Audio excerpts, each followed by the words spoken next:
আসসালামু আলাইকুম বন্ধুরা, আবার একটা নতুন ভিডিও নিয়ে আপনাদের সামনে হাজির হলাম। আজকের ভিডিও এই যে শীতের প্রথম রাত্রি আমরা ভাপা পিঠে বা কেউ ধুকি নামেও চিনে, কেউ ভাপা পিঠে নামেও চিনে। তাই আজকের ডিনারে আমরা ভাবলাম এই ধুকি সেটাই করব। আর এখানে দুধ বসিয়ে দিয়েছি লাবড়ি করার জন্য। লাবড়ি দিয়ে ধুকি খেতে ওর মেয়েরা খুব পছন্দ করে। আর এদিকে খেজুরের গুড়ের পেটেলি আর এই যে এক বাটি, আর এখানে আমি নারকেল কুড়া নিয়ে নিয়েছি। নারকেল দিয়ে খেজুরের পেটালি দিয়ে খেতে খুব ভালো লাগে। সেই জন্য এই যে কিছু ধুতি আমি এখানে বানিয়েও নিয়েছি। আর এদিকে হচ্ছে বানানো, যে একটা নামিয়েও নিয়েছি। আর এখানে যে আখার মধ্যে হচ্ছে।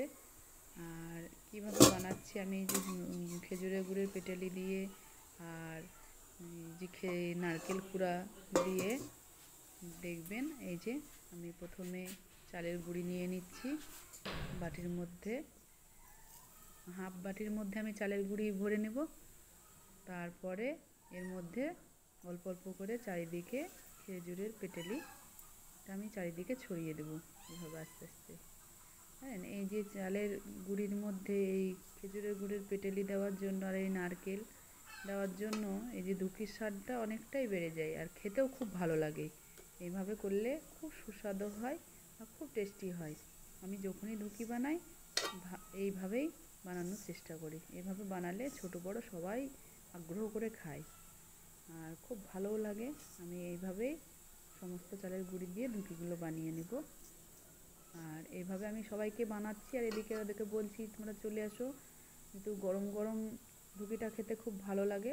সেই জন্য ওদেরকে আমি ডাকও দিচ্ছি, চলে এসো তোমরা সবাই খেতে। আমার ধুকি করা প্রায় হয়ে গেছে আর কিছুটা আছে, আমি গরম গরম। আর এই যে সমস্ত ধুকি করার পর আমি গরুর মাংস আলু দিয়ে রান্না করে নিয়েছি।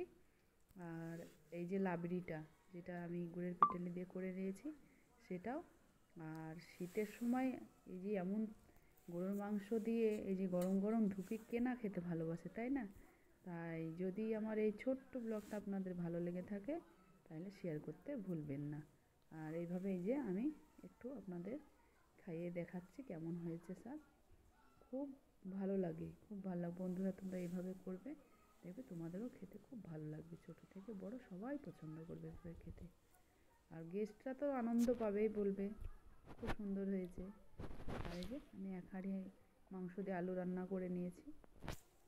আর এই শীতের প্রথম খাবার বানালাম তো, তাই আপনাদের সঙ্গে